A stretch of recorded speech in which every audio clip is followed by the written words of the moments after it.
Hi, everybody. Welcome back. It's Word Balloon, the comic book conversation show. John Suntress here. Today, two conversations that explore the mythos of Dr. Voodoo, formerly Brother Voodoo. Brian Bendis in New Avengers had events happen to Doctor Strange that resulted in him no longer being worthy of the Eye of Agamotto, where Strange gets most of his power, and that represents him as the Sorcerer Supreme of the Marvel Universe. Well, if Doctor Strange is no longer the Sorcerer Supreme, who is going to take his place? This became a big conversation at the old Marvel Summits, and this was discussed by the various creators back and forth, and it was decided that Brother Voodoo would become the new Sorcerer Supreme. They decided to change his name from Brother Voodoo to Dr. Voodoo. In part one, I talked to Brian Bendis about this, and he talks about that. We also ask and answer a lot of questions that were percolating around Bendis in the Marvel Universe in 2009. It's always fun to go and look back and think of some of those old status quos and what some of the responses were from the creators. So first of all, we're going to have part one, and then I'm also posting an interview I did with Rick Remender, who was handed the task of writing the Dr. Voodoo ongoing. It wasn't long, it only lasted 6 issues, but it certainly put a stamp on the direction of Dr. Voodoo moving forward, and it was a plot point that was exploited in later issues of things like Uncanny Avengers and the like. But right now, for part one, it's Brian Bendis on today's Word Balloon.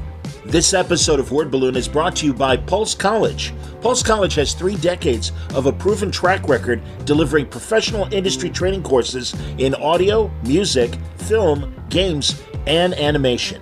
Since 1991, Pulse has received international recognition for both its vocational and practical-driven academic courses. All courses are designed and delivered by experienced industry professionals and offer cutting-edge blends of academic perspectives fused with practical skill sets in the areas of film, music, games, and animation. This, combined with the unique teaching and learning environment of the iconic Windmill Lane recording studios, makes world-class industry education attainable. Learners from around the world can join in a variety of short courses offered remotely via Zoom in the fields of sequential art and design, 2D animation, 3D animation, character design, and game environments. For more details, visit pulsecollege.com. Hi, everybody. Welcome back to Word Balloon. This is John Suntress with an important plea for 2023. You probably read the headlines. Word Balloon took a sponsorship hit that was pretty significant, and I'm asking you if you've ever been a fan of Word Balloon and considered making a donation through Patreon, a very meager but important subscription. I hope you'll consider it. It's going to be a challenging 2023, and I need your help. So if you like Word Balloon, if you enjoy the content, I'm not going to slow down and keep bringing you some excellent content, but I could really use your help via Patreon, patreon.com/wordballoon. If you can afford the price of a comic book, if you can even afford $1 a month, it would be greatly appreciated and help the cause to keep Word Balloon going at the level and intensity that I've been doing in the last 4 or 5 years, and bring you a lot more content and a lot of great interviews and interesting things about the pop culture world. Patreon.com/wordballoon. I could really use your help. Thank you for your attention, your time, and listening to Word Balloon. Word Balloon is brought to you by AlexRossArt.com. Alex has been a longtime sponsor of Word Balloon. I greatly appreciate it. You got to go to his website. You will find tremendous art from original work, covers, pages, fantastic lithographs, amazing posters. Every price point is covered, and every subject is covered at AlexRossArt.com. You've enjoyed his iconic looks at DC and Marvel, but also great stuff like his wonderful work on the Monkees, Monty Python, so many other great pop culture things that Alex has put his fingerprints on. His wonderful Flash Gordon poster that evokes the fantastic Dino De Laurentiis Sam Jones movie. Recently, Alex did things like the timeless Marvel covers featuring great solo shots of all your favorite Marvel heroes, and of course his Fantastic Four full circle graphic novel still available. All waiting for you now at AlexRossArt.com. Welcome to the Bendis Tapes. It's John Suntress and Brian Michael Bendis here at the Jinx World Forum. as we go through the list of Q&As that have been posted. And I have to say, they were posted in less than 24 hours. I thought we'd have at least a window of 1 or 2, maybe 3 days. It's cute that you always think that. That's you always nice. Think that it's going to be some slow going, man. Hey, listen, this ain't Jeff John's board. Shit's happening over here. Nice. This is Jinx World, man. We're a force to be reckoned with. You're right. I got peers of mine cower at the idea that my board may turn on them one day. Unbelievable. I go to dinner with my guys, and all they talk about is how scared they are of Fake Pat. Fake Pat. Joke. Fake Pat, if you're listening to this, seriously, cut it out. I want to ban you. The only thing that keeps me from banning him is John Byrne. Because to me, that's the road you don't want to go. Like, if you start banning people just because you don't like the look of them, then you're John Byrne. Then you've gone down the John Byrne road, and it's a road you cannot reclaim. You cannot go back. I feel he puts me at the fork of the road. I'm at the crossroads. Recalling what I learned from the Heroes Con panel with the next generation of writing talent, be Walt Simonson, don't be John Byrne. Yeah, that's right. Okay. But if Fake Pat is my crossroads. Every board has one. That guy he never does anything to break the rules, but boy, oh boy, he was riding that line. And I like the one button and it's gone. Nice. But I never do it. Every day I wrestle with that demon. Unbelievable. Excellent. Every time I get a meh, You're killing me. I'll meh you off the board. Anyway. Well, we have plenty of questions. Well over 100. Before we do the questions, though, I do know that when Please. you run this on Newsarama, yes, or Newsarama, yes, depending on your accent, I noticed that you pick headlines. I tried to. You think are the most scintillating things that will get people to download. Yes. So instead of you randomly picking them, I have pre-written headlines for you. Please. That you have to run. Okay. And I will be peppering them throughout the podcast. I'll start with a couple. Okay. And then you can run them as your headlines. My memory sucks, so you will provide me with... No, here, I'll give you a couple. You can just run these. You just run these, too. Go right ahead. I found out recently that I am Gail Simone's biological father. Okay. That's a headline you can run. All right. All right. And that she's my biological mother, so it's very confusing. It's like in a Kentucky kind of way? Or like Spock in Star Trek or whatever right now. Okay. All right. And, nice. Thank you. Don't nerd me. All right. And also, there was a poll on Comic Buyer's Guide that they're not running, but I was voted best ass in comics, as in my ass. Not that I am an ass, but I have the finest ass in comics. Okay. And they didn't run it, and I'm very. I'm not even reading that thing anymore. Who came in second? John Byrne. Did they bounce quarters off your ass to test it or whatever? Yeah. No, they just people just saw and they went wow. Fabulous. The Heroes Con. There's people transfixed by it. Yeah. Excellent. It's the bike riding. I'm not saying it just happens naturally. I'm not one of these people that pretends that work doesn't go into it. But you do look like you've lost weight, not that you needed to. Yeah. By the way, a great job. In comics, we all need to, except for Greg Horn. Great job on Sound of Young America with Jesse Thorne. Very interesting. Now, that was a real podcast. Wow. Man, flipping you off right now, my friend. Wow. That would be, to be in the hands of professionals like that was such a nice...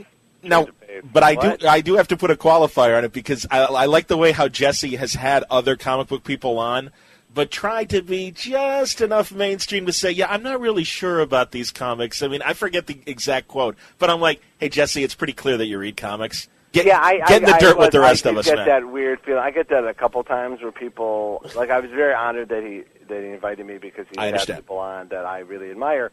And literally, it was like a block from my house. We're in town, and at the corner of your house, I will be doing a live show. Would you like to come? So that was cool. That's very good.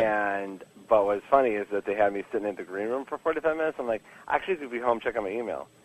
And you just call me, I can walk over. But yeah, it is weird that sometimes you're not sure the level of nerd. Yeah. And they give off the one vibe, and you go, okay, I'll do this, and then you come in and he's done his research, and you're like happy that they've done the research, but you didn't expect it. No, it really is a great interview. It's available both as video and audio. But I like the video because he acknowledges Jinx World too, and says it's a very active website, and that they demand that you answer even the most minute question. Yeah. as evidenced by... He was jealous. I could tell he was a little jealous of the Jinx roll. That was nice. But yeah, MaximumFun.org if you've never gone to their website. And The Sound of Young America, I mean this, and I'm getting nothing from them for saying this. Excellent podcast. Truly one of my favorite shows. As opposed shows. to what you're getting from this? Yeah. Yeah, really. So, and have you checked out Kevin Pollak's podcast, by the way? I have. Nice. Have you really? I didn't care for it as much as you did. You know, and after 5 listens, I've liked it slightly less. I still like it. I think he panders too much to the cameras. I like Adam Carolla's better. I'm not an Adam Carolla guy. He's on Stern a lot, so I think I get my fill of him. That, to me, I won't give him this, man. He doesn't quit, no matter how many formats he fails miserably in. Well, you know, he's getting 500,000 downloads for the podcast, and I think is going to be smart and not charge it like Ricky Gervais did, so I think he might be okay. All right. All right, without further ado, that's enough of a warm-up. No, I want more podcast nerd talk. Actually, I do want to ask right at the start because we mentioned Heroes Con. You want to tell people what a wonderful time you had? I had a wonderful time. I did. I had a wonderful, wonderful time. It's 130 fucking degrees there, okay. And if you walk from the con to your hotel, which is a block, you literally have to pull off your soaking wet clothes. Wow. Yes, and a lovely, awesome reader came up with a Chick-fil-A gift certificate, handed to me on Friday. I had 3 days to get myself to Chick-fil-A. I could not find one. I was going to say, do they have them down there? They had Obviously them. They do. According to Google Maps, the entire city is a Chick-fil-A. I just was unable to find that's too bad, huh? A counter. Okay, because I know it had been like 10 years or whatever since your last Heroes Con, correct? Many more than 10, like 11. But okay. Everyone's really, really nice. Cool. And it was nice just sitting there with Ivan and Matt and Ed and everybody. David Mack was there. We had a good time just sitting around. And everyone was cool. Excellent. And it was really, genuinely cool. Like, it was awesome. If you go to dollarbin.com, there is a great podcast of the New Generation panel that we were talking about. So, yeah, that went well. There was the Marvel panels had a good atmosphere to them, not just from the creators, but from the people sitting there. Cool. So, and I heard that not all the panels were like that. So I was glad that people had such a good time. Very cool. I'm always that's the most nerve-wracking thing. We've talked about this in the past. I spend so much of my time alone in my basement or talking to toddlers that getting on stage and not shitting my pants in and of itself is an achievement. Seriously? It's not. We were alone in a room. That's a whole different muscle, going out and saying weird stuff. All right. You'll notice in the beginning of the podcast, Ed can't shut up for 10 minutes. He doesn't seem to realize there are people looking at him. I got that vibe at WonderCon, too. All right. He's unaware. Yeah. Yes. Yeah. Well, all right. Well, let's begin. These are questions that came... And hopefully Matt Brady will run the one he hosted. I don't know why he hasn't. Yes, I do. But I'm stunned. I'm stunned that he hasn't. He should post it anyhow. See, there was a panel we did where Fraction started to question Brady about some of his website practices and the community of Newsarama, and it was a very interesting conversation that I don't know where it came from. I was as shocked as anybody, but and Matt got into it with him. It was a pretty good derailment. It was close to the Joe Buck Artie Lang derailment of a thing. So if you get a chance to listen on Dollar Bin, it's interesting, and Matt Brady should run it so the Newsarama community can comment. I saw nothing wrong with the Matt Brady Fraction and all No, exchange. I didn't see anything wrong other than the fact that it was completely off topic from the point of view. Well, yeah. It was nice that Brady was hosting the thing, and he clearly didn't want to hear it. All right. Well, yes? Listen to it for yourself and judge. But we will move on to our questions, which begin with Dr. Blasphemy. Who, by the way, I found out is not a real doctor. Oh, that's disappointing. Okay. It is disappointing because there's something wrong with my knee. I went right to him and he had nothing. Why don't you go to Dr. Voodoo? Take 2 shrunken heads and call me in the morning. Thank you. He's Dr. Voodoo now. That's even Dr. more Voodoo. exciting. Well, he was a doctor. Yeah, of what?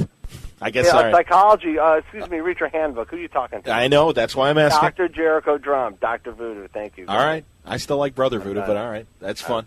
Yeah, because you're living in the 70s. Exactly. Dr. Blasphemy. Bendis, you asked recently who we thought would be a good casting choice for Jinx. Who would you cast for the main roles of the movie if you could choose? Clearly, if I could think of a name, I wouldn't have asked you guys. Columbia would be a hard choice. That fucker was ugly. Which Columbia? Yeah, I'll get it because it's based on me. Oh, that would be Evan Handler. But no, see, the Jinx, the package, the Jinx film package, is up and running again. Good. And we have a director, and we've moved on. The Charlize aspect of it is no longer part of the equation.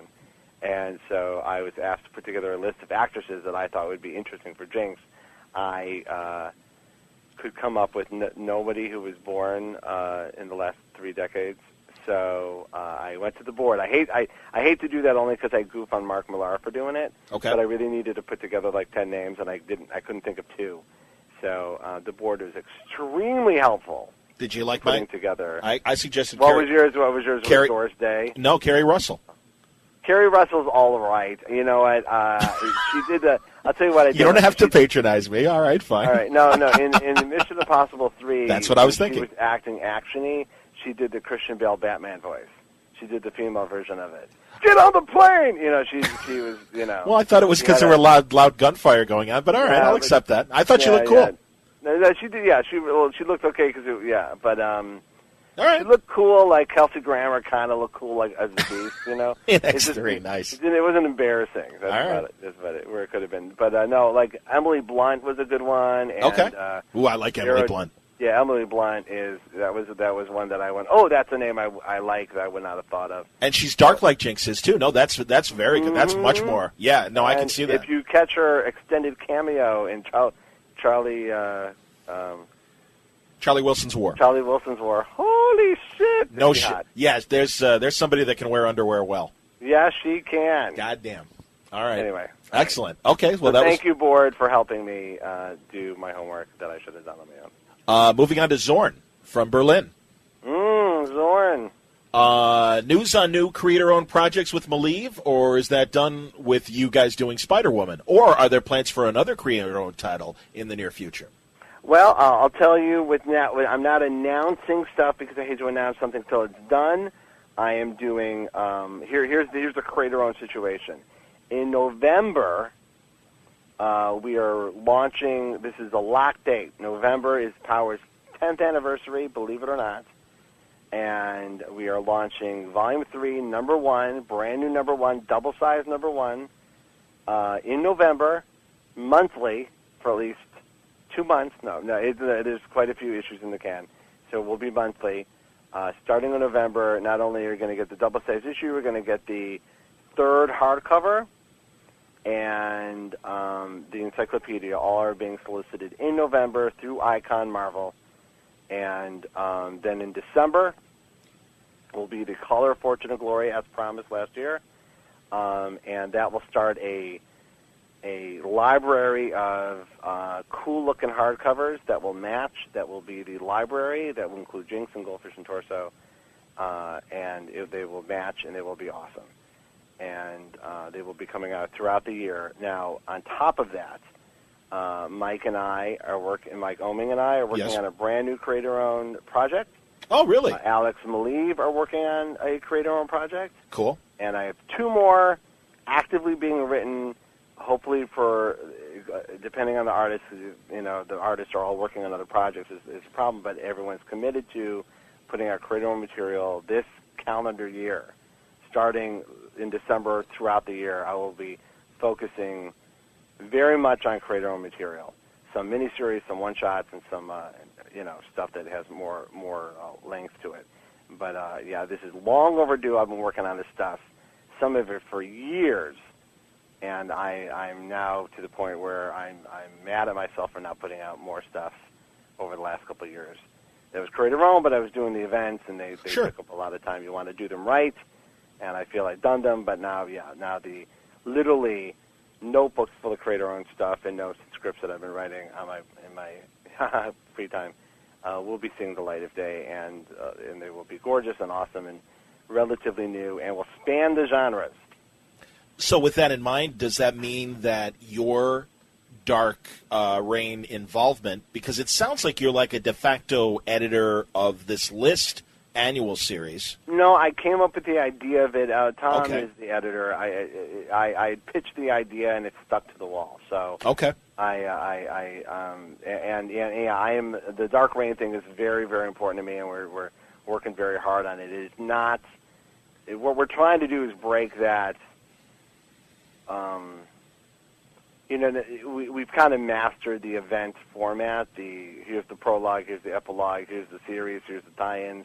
It was cool because it was new, and it was cool. It was new in House of M, and then it was kind of mastered in Civil War. I think it was put together the best on Civil War, but then I think it was actually mastered on Secret Invasion. I think Secret Invasion was the best version of it. I would agree.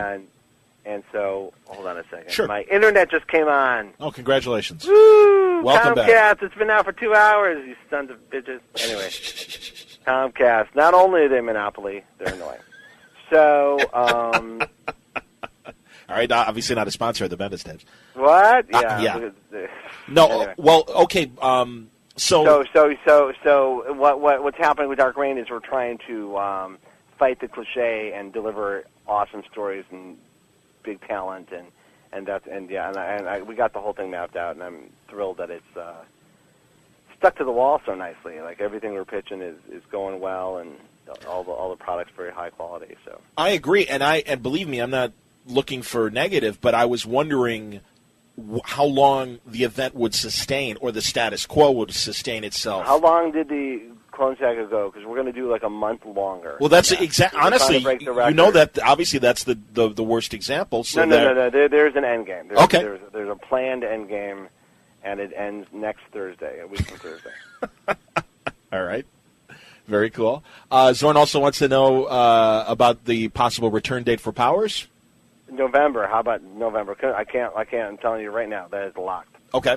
That is done. And Pages in the catalog are set aside. Okay. For just such a solicitation. And what about the Powers pilot on FX? Any news? I will going out July 9th. I am meeting the strong candidate to be the showrunner of the show. Cool. And I will tell you the name off the air. You'll go, ha. But as soon as it's locked, I will brag. All right. Long and hard. The goddamn Schweitz. I got 2 words for you. Beverly Hills Bordello. Excellent, man. What Anyway. happened to Hot Hits Hotel or whatever? Hot Chicks Hotline. Hotel. Hotline. The goddamn Schweitz. Last call. Get it at the bar and they fuck. Anyway. Not Not that I watch that stuff all the time. Guys, thanks for doing this again. Planning on working with John Romita Jr. anytime soon?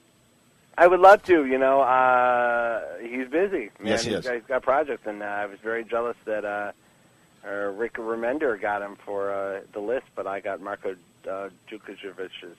So Both very cool. Didn't Marco do the Morgan Le Fay scenes in the... he did, but Mighty? I wanted to do something. Oh, sure. But I'm just saying, you've worked with him before and did good It's stuff. a little. It's a taste. It's an ass grab. It's not really getting into it. There's like 5 pages. Let's see. And then you've just told us what what should we be looking forward to, let's say, for your Marvel books in the upcoming months that you can mention? I'm very excited about almost everything that's coming out, except for this podcast. I'm excited for... You hurt, you heal, Oh, I do. I am. I am doing the following. Okay. The Ultimate Spider-Man relaunch. Yes? It starts in August. I'm excited for the next issue of Requiem to ship. People really were digging the Requiem. Sold out, going back to print. Yes, it is. Bagley back on the Ultimate Spider-Man for a little bit. And but I can tell you that the David LaFuente issues of Ultimate Spider-Man are sweet. Excellent. They're awesome, and I show them to my friends, and they'll go, oh, because it's finding someone who's delivering someone new. It's a new voice. It's something new to say. It's awesome. So that's very exciting. Stuart Immonen on New Avengers. Very, very, very, very happy about this. I can't even tell you. And shortly, I believe even this week, Marvel will be announcing the launch date for Spider-Woman motion comic, which has taken a lot of time and effort to do it right and do it well. And it came together, and it's sweet and it's awesome. It's completely different from any motion comic you've seen so far. and it will take you at least 3 views to even comprehend the awesomeness of what's been accomplished. Will that be on a monthly schedule when it starts? I believe, or close as it's possible, quicker than monthly. I believe the idea is to have it out weekly, not weekly, but I saw the schedule was I think hourly. Because so you're really going to have to like quit work or something, or give up your relationship and just stay at iTunes and wait for it to pop up. Wow, that's kind of like Ed on Angel of Death when it was on Crackle. Yes. Very cool. Yes. Timmy Wood. My favorite episode of Angel of Death was the one with Larry Sanders in it. I just like the knife in her head. I thought. By the way, awesome. That's a headline for Newsarama that you should run. All right, there we go. All right. Timmy Wood. First of all, I want to say how much I love Word Balloon. John, you do a great job on the interviews. Thank you, sir. This is the first time I've posted a question for the Bendis tape, so here we go. What is the best constructive criticism you've gotten, whether it be from an editor, a review, or even a colleague? Well, I take heartfelt criticism very, very seriously, and I'm very grateful to my friends and my creative friends that I can rely on to look me in the eye and tell me what's going on. But most of the criticism or ideas of criticism that I take with me on a daily basis are stuff I've read in interviews by people who I worship and admire, that whether or not it actually has anything to do with me, I've decided it has something to do with me. And the one piece that really rings in my head all the time is Scorsese said that when he's done putting a movie together, he shows it to anyone he can show it to. And if there's a scene and like 7 people have a problem with the scene, and it's different problems, they're not even having the same problem, then there's something wrong with the scene. And it doesn't matter what you intended; it matters what the end result is. And it doesn't matter how genius you think you are. If it doesn't work, it doesn't work. And to listen, and that haunts me every single day of my life. That, because your instinct, a lot of people's creative instinct is go, I meant to do that. Fuck you. You don't understand me. I'm so beyond you. You don't even know. But if it doesn't work, it don't work.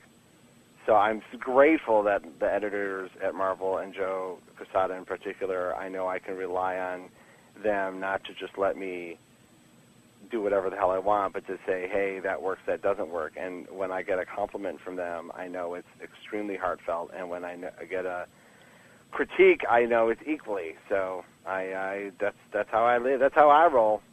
And I know that there are people who were in the position I'm in, whatever that position is. I believe it's mastermind, and whatever. But who did not take criticism well and are no longer actually doing anything for a living. So I think that there's a lesson right there.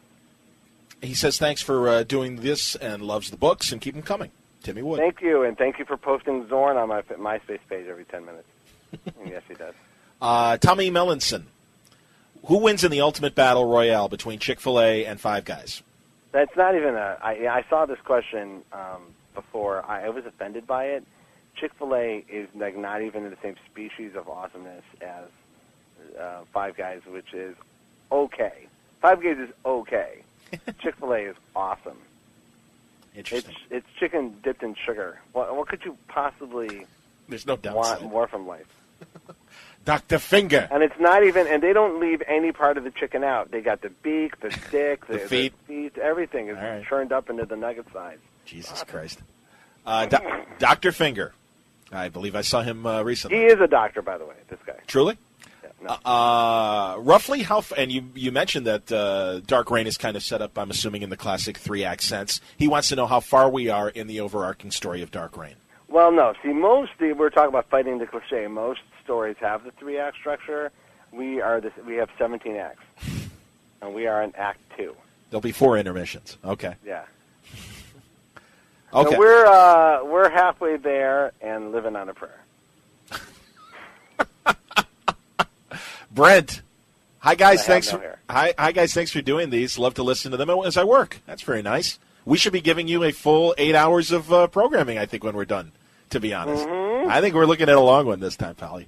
My question for Brian is, how often do you make it to a comic shop? Lately, it seems like every creator interview I read, the popular response is that many of them don't read comics anymore. Personally, I don't think that's very healthy for our industry, and was wondering on what your thoughts are on creators not reading comics. So those are two questions. Well, I actually Twittered about this not 2 or 3 weeks ago, and the reason you probably don't remember is because you're too busy, and by you I mean the world is too busy yelling at me for calling Michael Jackson a unconvicted child molester. But that's neither here nor there. I do agree with you full force. I do know some comic creators, not ones that are friends of mine, but I do run into people who do not read comic books or don't particularly seem to like them or stopped reading them once they started making them, like they had nothing else to learn. And most of them are quite shocked that they don't get the same response to their books that other people do. You know what I mean? And I find it very more or less arrogant is the word. Is that you think that only your books are good, or it's very odd to me. And no, I think it's too bad. You know what I mean? But it's funny. I see without the reader even knowing who these people are, they're reacting to their comic books in kind. Now, I'm not saying their comic book should be your only be-all, end-all, but if you're working in the medium, you should love it. If you're a musician, you should really be looking out for awesome new music. And if you're in film, you should be running to the theater to see the best new films that are out. That's what I was thinking. And also, I can kind of understand the concern of, I want my ideas to be fresh, and I don't want to subconsciously... No, that's fine, yeah. And I got to tell you, there are certain creators I can't read while I'm working because I will be affected. I understand. And I want to be pure. And I've said in the past, like Mike Mignola is someone, when I was drawing, I would have to not look at Mike Mignola because I would just draw like him, and I didn't want to do that, you know? But no, you should be as in love with the medium and not force yourself. You should really love the medium as much as you did when you were coming up as you do now. And if you don't, you should really look at why you're even still doing this. Sure. And so, yeah, I'm a every Wednesday guy. I go to the comic store every Wednesday and pick up the new stuff. I buy stuff I'm pretty much sure I'm going to get for free anyhow in a month, but I don't want to wait a month. Cool. And creators like Jeff Loeb and Fraction and Ed and who read their comics every week. And, man, no one loves comics more than Jeff Loeb. You know, I'm going to give the guy a little shout-out without a joke. I mean, because he's such a... not pain in the ass is the word I'm looking for, but, you know, he's such a ball buster that you're always shocked every time he references the fact that he's reading everything the day it comes out. And I really like that about him, and I do think that that's one of the reasons he's been on top of the heap for so long, is that his love of the medium has not dwindled at all. So there you go. Very cool. Brent, it's important to look outside the medium for influence, but I'm talking about love of the game. Brent, by the way, is Brent Schoonover, who is a very good indie guy who did a great series called Astronaut Dad with David Hopkins, and I know has been doing a few Marvel cards for, I forget who puts them out, sketch cards and stuff. And that, I don't know if you're looking at the page right now, but that's his Hulk that's in his Oh, yeah, post. I have internet. I can go look at it now. That's what I figured. All right. So, I will do that. Brent is a fine creator and a good guy. So I can also go play Ghostbusters when we're done. Is that Bill Murray on the Ghostbusters? No, game? it is. No. Yeah, okay. But yeah, no, it's him. I thought I heard that. And they needed him. Okay, because you can't do it without him. Absolutely, and someone had told me that he didn't do it. The cool thing is it Rick Moranis? I haven't gotten to Rick Moranis yet. I heard it is Rick Moranis. I heard it's everybody but Sigourney Weaver and Alyssa Milano. I heard that too. Yes, she took her part. Doing it instead of her, and so yeah. Okay, very cool. Adrian B. Awesome, ladies and gentlemen. They got Annie Potts. She's doing two Ghostbusters, but they didn't do Ghostbusters. What do you want? I couldn't believe it. I had to go to all the effort to slap together this game and not have her say, "What do you want?" That's a good point. Hey, John. Hey, B. Any updates on Daredevil End of Days or whatever it's going to be called? I very happy to tell you that even without your reminding me here, that just 2 weeks ago I called Warren Simons, our editor, and said the fact that this book has not come together in a more professional manner was embarrassing to me personally, and that I was thinking about, there was Bill Sienkiewicz at Heroes, and I'm thinking about the fact that the reason I haven't jumped up and down about getting this book finished, I think it's because me and David like to tell everyone we're working with Bill Sienkiewicz and Claus Janson, and so as long as we can keep that, just to say it out loud, like I've been working with him for years, but no, it will come out this year. Both Marvel and myself and everyone are kind of rallying the troops. What happened was, in this particular project, everyone agreed, but everyone was in the middle of other projects as well, and then were offered other projects on top of this. Okay. So, and this particular project wasn't like didn't need to ship in a timely fashion, where World War Hulk, what Claus was working on, and other things did, and things just derailed from there. But the pages that exist are amazing. Claus Janson pencils, Bill Sienkiewicz inking. I can't. Everyone who sees them is amazed by them. So we're getting back to it very quickly, because it's ridiculous that it hasn't shipped.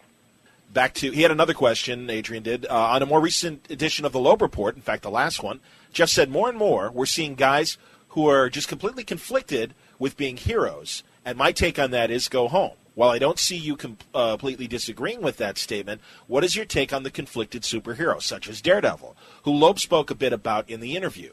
John, feel free to clarify as you see. Yeah, because what Jeff said specifically was he loves what you and Brubaker have done, and following in the template that Frank Miller has put out there, but he thought that if he were to get back on Daredevil, he would like to return him back to the happy swashbuckler that he also has been portrayed as. And you know, you can see that in the character in terms of it was the powers that liberated him from his handicap, and he can only really be himself fully out there using his powers when he's Daredevil. So why wouldn't he be happy swinging around and being happy and stuff? Well, if I get on the Red Hulk, what I'm going to do is I'm going to turn him into like a Chippendales dancer who is having trouble with his relationships outside of work. He doesn't see the connection between his job and his relationships, and you know. I look forward to it. See, so we all have our issues. No, but I think that every writer should follow the muse that the things that inspire them. You know. Sure. Jeff absolutely should do a run on Daredevil and do that thing he's talking about. And I agree, and I actually try to do a swashbuckling couple of arcs within the craziness of our run. The Black Widow one was supposed to be harken back to a funner situation. If you just did, you know, the brooding, melancholy thing over and over again, it gets tiresome. Sure. So we bounced back and forth quite a few times, but people only remember the heavier stuff because we went heavier than you usually see. How well do you know? No, I don't think there's any right or wrong answer here. I think that you got to do what you're feeling and you're good. Sure. Yeah, no? No, I would agree. And that's why I'm like, that's that's as valid of a Daredevil as yours is. Yeah. I mean, I've written Spider-Man for 680 issues now, and, yes. and he's always, you know, he's like, I don't know if I want to be here. No, I'm going to do this no matter what. Well, and yeah, and now Adrian's word. Now that he's dead. Sorry. Yeah. And Adrian used the word conflicted, and that's fine. It's okay, Adrian. Obviously, in that word is conflict, and obviously that's the heart of most stories. So. Yes. You know. Ryudo, who do you want to play Walker in a live-action Powers project? John Suttress. I would love Brooding, that. Simmering. I'd have to do some sit-ups, but I am willing to try. All right. What about Trip Hammer? Huh? Well, I'll tell you, you know, I don't have a person in mind for Powers, and I'm probably going to play all the parts myself. That's what I'm going to LA next week to tell Excellent. Because I think it's obvious that that's the answer. It's right in front of our faces the whole time. Sure. But Spillane did it with Mike Hammer. The thing I want to... The one idea from the movie stuff that I liked, and I don't remember if it was Frank Oz or one of the writers, I honestly can't remember, but someone had this idea that all the superheroes and suspects should be like these action stars from yesteryear. Like Jan Michael Vincent. Yeah, well, it's even like they're kind of doing that but no, like Stallone or Jean-Claude Van Damme. Like they're That's kind cool. of doing it in that Expendables movie, where all these they're not done, but they're almost done action heroes are teamed up to be like this super team or something. So, but I thought it was an interesting idea to have even like Lucy Lawless or all these people who played superheroes of some sort in the medium. A few years down the line, reprising a version of their iconic selves. Yeah. No, that's cool. So I would like to do that. Of course, I'm out of my mind and I don't have any ability to pull that off. But in my head, that's the awesome idea. Well, yeah, if you had the never-ending budget, that would be cool. Sure. That's very. By the way, have you seen JCVD yet? No. Neither have I, and I hear it's amazing. I don't think I've seen anything he's been in since Time Cop, and I think I made a rule that I stuck to that will continue. That used to be my rule too, but I keep hearing these amazing things about JCVD, and I'm like, all right, I eventually I'm going to have to see that because I hear too many good things. I made the Michael Bay rule too, and I've broken it, and it's very upsetting. Did you see the second one? I think I stood up in Pearl Harbor and I said, I vow to you to this day, never again shall I sit through a Michael Bay movie on purpose. Never again! And then my kid fell in love with Transformers, and you do what you got to do. So, did you see I have not seen 2 yet, but okay. My kids pace in the room to get to it. We were just... I'll wait for a rainy day. I'm not ruining a nice sunny day. Can I? Because I'm slightly older. Transformers did nothing for me as a toy, and I am proud to, or not proud to say, because I do hear that the first one's okay, or at least entertaining. No, it's not. It's a dumb piece of shit. Then I won't see it. You see, that's why I stayed away. My daughter's 6. She thinks it's great and hilarious. Sure. But But I hate Shia LaBeouf, so yeah, No. If you hate Shia LaBeouf and you hate toys, I like. I don't hate toys. I just did nothing for you get a chance. You got to on the riff tracks, riff tracks and the. Yeah, I love those things. Absolutely. The opening credit card, the credit on Transformers is a Hasbro production, and and the opening joke is that's all the Academy needed to hear. That's awesome. Okay. Are you committed to New Avengers at least through issue 100? You're doing an excellent job and have taken the Marvel Universe changes into the book with no real sense of disjointedness. No, I'm committed to the Avengers franchise for the long foreseeable future. Very cool.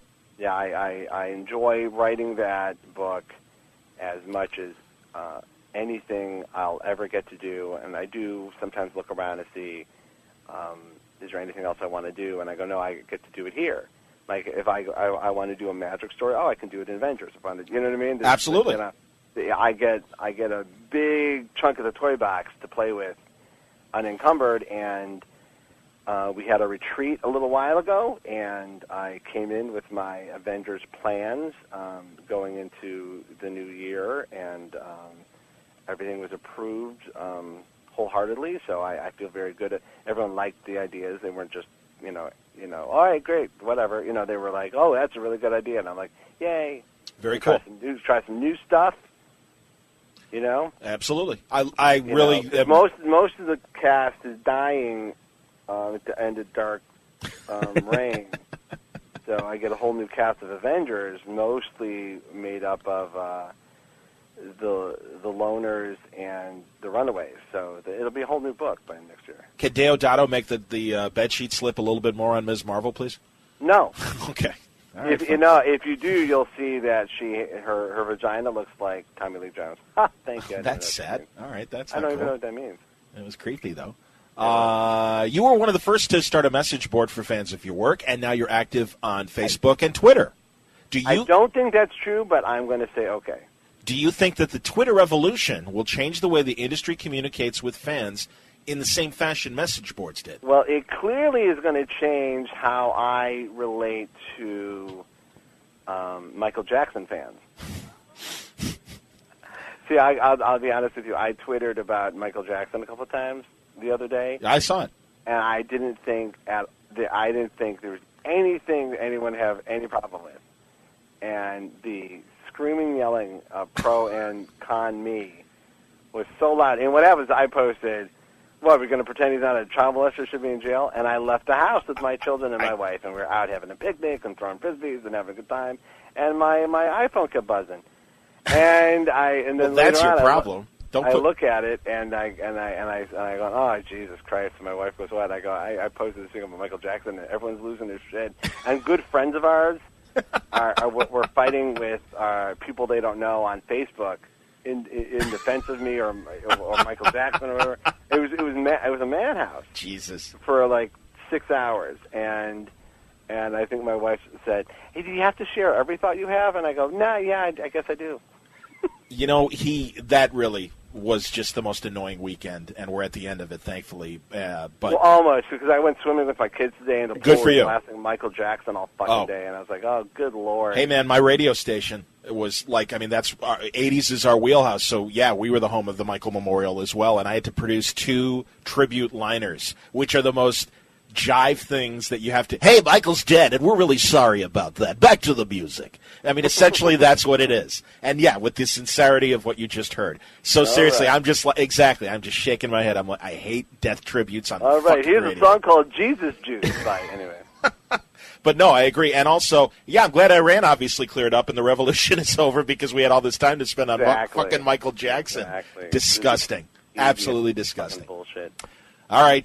Just wanted to say I'm looking forward to more Ultimate Spider-Man. By the way, he killed himself.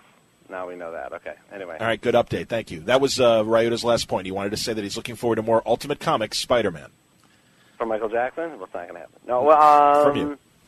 Yeah. No. They're we got them in the can, brother. They're great and exciting, and I think the first issue is going to be a lot of fun for people trying to guess what happened and how it happened and all that. It's going to be a lot of fun. Well, I don't read Ultimate Spider-Man unless I'm a character in it, so I guess our days are done. No, you're in it. Am I back? I thought I died in the flood. What? I thought I died in the flood. No, I survived. People, you did survive. I saw you. Oh, awesome, because people obviously clung to me and floated, hanging on to me, clearly. Yeah, that's right. Okay. Simpson. That's right. Simpson asks, have you gotten into either Mad Men or The Wire yet? Who, Simpson asked this? Yes, Ben Simpson asked this question. Ben Simpson, who is so happy about Transformers. Is that his company? Yeah, he's All right. DreamWorks. He's DreamWorks. There you go. It's awesome. All right. It's the largest opening ever. Good for Ben. I own every single episode of both of those series, and I have not watched them because I am too busy watching The House Bunny last night.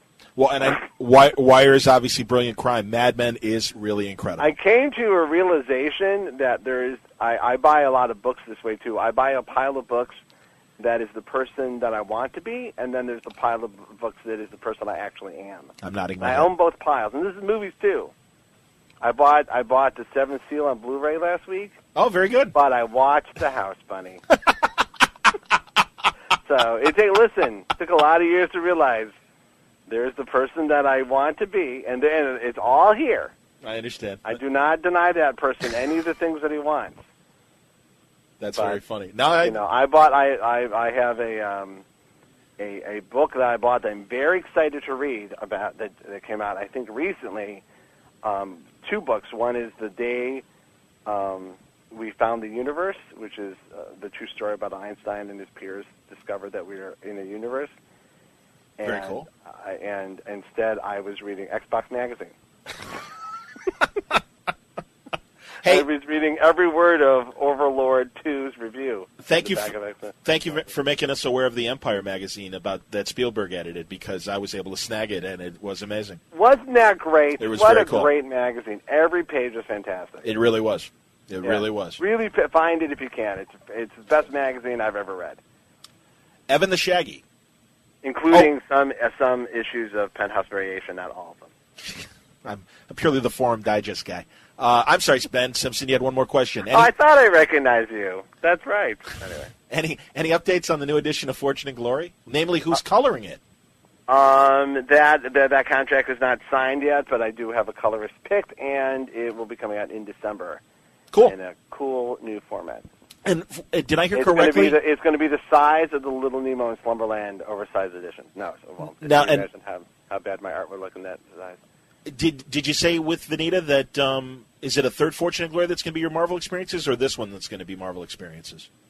No, we're re-putting out like a 10th anniversary of Fortune and Glory, and I'm working on a Marvel Fortune and Glory that's everything that happened up to Marvel. I'm going to do like you read that Steve Martin book, right? Yes, I did. I loved it. So that for years I've been sitting on all this material. I'm like, I don't know how to do this because like really I know dramatically that I do have a lot of interesting stuff that's happened behind the scenes at Marvel and stuff that I've been writing down that it will be a lot of fun, some of which we've talked about here. So just narratively would be cool, but really it's dramatically incorrect because things have worked out pretty good, and that's not that interesting. Sure. Like, I need to be fired in a horrible crash and burn, the likes of which no one's ever seen, for a book like that to have any merit. I got you. I understand. But when I read Steve Martin's book about, and him stopping it right at the jerk, yes, I went, there you go. That's the way to do it. That's the interesting stuff.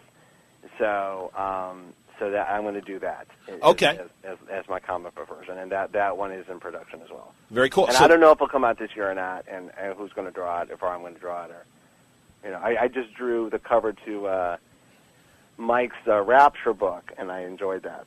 which issue will that be? Because I have the first two. Will that be the third issue or fourth Well, not issue? the first two. Obviously I think not. Four. I think four. Okay, very cool. And yeah, that gives me an opportunity because I wanted to mention earlier, Mike and Taki's Rapture. I've read the first two issues. They're great. Mm-hmm. No, they're very good. Very cool. Yes. Hope to be talking to them soon. I wanted to give them newlywed time. I felt like, that was around WonderCon when they got married, and I'm like, yeah, let them be newlywed. Same with Jan Jones and James Robinson. I don't want to bug them on their current bliss. Give them like 3-month newlywed. Yeah, they're fine now. They come down here and visit, so Okay. obviously the honeymoon's over. Put up with this shit. Evan the Shaggy. Thanks again. Evan the Shaggy. Thanks again, Brian, for taking the opportunity to answer our questions. It's much appreciated. He's got 3. I noticed the last issue of Ultimate Spider-Man was written with no dialogue. Obviously, that was the last one. I've been a fan of that kind of storytelling, but I know it can be a tough sell a lot of the time. What was your reasoning behind deciding to tell the final issue that way? I was putting it together, and I was writing it normal way, and then as I got through it, I had the very rare feeling that none of the dialogue mattered at all.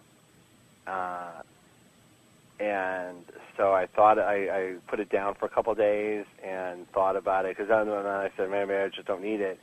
And then I thought about it and called up Marvel and say, hey, you guys okay with it being a silent issue? I know that sometimes can be annoying to some people because they feel that the amount of time they spent reading it has to match what they paid for it. Like it doesn't matter how much they remember it or what it felt like. You know what I mean? Yes, I do.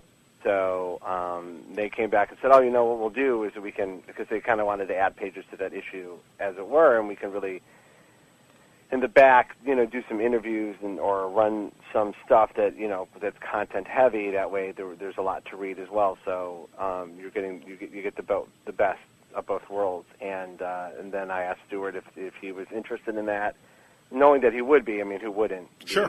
Keep that goddamn balloons off my artwork is what I think most artists think anyhow. So he was thrilled, and there we went.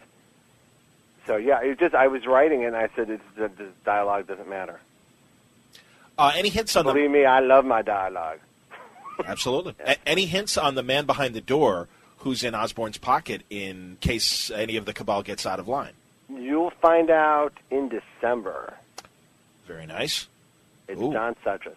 That's right. I got Norman. No, don't worry, Norman. I got your back. I liked. I'm going to make it. I'm going to make it a fake Pat on my board, just so he has to buy it. Was it Dark Avengers 5 where Norman has the Nightline kind of interview? Yeah. I enjoyed that issue especially. Thank you. That was one of those where I went, is this over the top? And then Chaney went on his media run, and I went, God bless you. Exactly. No, absolutely. Because I wrote it months before he did that, and then he went and did that, and I went, ha. Absolutely. Brother Voodoo was an interesting choice for Sorcerer Supreme. I agree. Why did you decide to choose him out of all the Magic users in the Marvel U? That's an interesting question. Quite a few reasons. There was a list of candidates. It wasn't unlike Stephen's Search. Quest there. Yeah. It was very similar to the quest. You sit down there, and I went through the list, and I actually brought the list to the retreat a couple of retreats ago, because I thought this is something certainly to bring to the room. It's nice to have a lot of stuff. You say, this is what I want to do, and it's also nice to sometimes have stuff and go, here's some choices for the room, and let the room pick, because then it's not so much me just dictating shit. It's you know what I mean? Sure. That it's argued about. And everyone had a really good time with the argument. That's why I kind of hoped that the story would go over well, which it seemed to have. It did, because the room was having such a good time with the story, and even deciding whether it should be Voodoo or Brother Voodoo or Dr. Voodoo or Dr. Drumm. There was 60,000 names for him written on a board. Drum. That retreat. It was a Drum. Yeah, like Drum. Ken Norton's movie. Yeah. So the sequel to Mandingo. Go ahead. No, we talked about him, and I brought him as my number one candidate because of the following. I thought the brother thing was interesting. I thought the fact that it was a different. What was very attractive was two things. It was the brother thing, and the fact that it was a different sect of magic. It was a different. It comes from a different place. It comes from a different place, so we have new rules and new toys. Absolutely. And even if it's using the Eye of Agamotto, it's being used in a different way. And then, so I spent a few months studying the voodoo, and because I'm Jewish, the Judo, I studied that as well. It's not as well known. And your head should be shrunk right now. Chicken blood and matzo balls, and so I did my research, and it was quite hard. It's very difficult. It was a very difficult reading, and because there weren't a lot of pictures, and so I went through it all, and it stuck. I mean, and so the room kind of agreed with me, and we went back and forth about a few names for Brother Voodoo. Certainly was the most attractive. The brother aspect is a lot of fun to write, and I did put it out there, but boy, oh boy, wouldn't it be great to launch a series or a mini or something with that, and I had brought it up to my Xbox pals. Rick Remender jumped up and down and said, oh my God, I wrote him as the Sorcerer Supreme in a what if. Like, I actually what if this a couple of years ago or last year or something. Oh, that's awesome. He had done this idea in a what if. I still have no evidence that that's true, but he seemed to think he did, and so he became the top contender to do it for numerous reasons. But number one, when someone goes, "Oh my God, I want to write Brother Voodoo," you go, "Okay, then that's the guy to write Brother Voodoo," because how many people like that are there in the world? And so it all came together pretty good. And I told him, I go, "I got to tell you something, man. Writing the brother stuff, just as little as I did, is a lot of fun to write." And he's been. And he pitched for it, and he got it, and he's been writing the shit out of it. That's cool. He's been, I talked to him on the phone, and he was very excited about it, and was like, hey, man, whenever you want to talk. And I'm like, I wanted to give it a little space and let it gestate, and I know it's not coming out till November, but I think you're right. I think it's the right guy for the job. And also, it gives this great old character a new spin. It gives him a new reason. It certainly makes Doctor Strange interesting again, too, as less powerful. So I think it's a win-win, and as much as I think every company wants to create new characters, I was a little worried. I'm like, oh, shit, I really hope Wiccan doesn't become it, because I still think the Young Avengers are interesting as a team and still need time to grow. Yeah, but that goes right into the story. That's how exactly a lot of people felt. Yeah. And right in there it goes. Because then you go to the other side. Wouldn't it be interesting if he's the Sorcerer Supreme and just doesn't have his shit together yet? Right, sure. Like Steven did in 1964 or whatever, yeah. Exactly. We so rarely end on a headline, but why not pause there for part one of the Bendis tapes? All right, there you go. That's part one of my conversation with Brian Bendis. That's pretty much where we covered things on Dr. Voodoo and the new direction for Jerhico Drumm. We continue things in part two in the next episode, which will feature my conversation with Rick Remender as he discussed his run on Brother Voodoo that was just getting started. So look for that on the next episode of Word Balloon, which is posting later today. Thanks a lot for listening. Until next time, Word Balloon is a copyright feature of Shaky Productions. Copyright 2023. Stay safe, stay happy, stay healthy.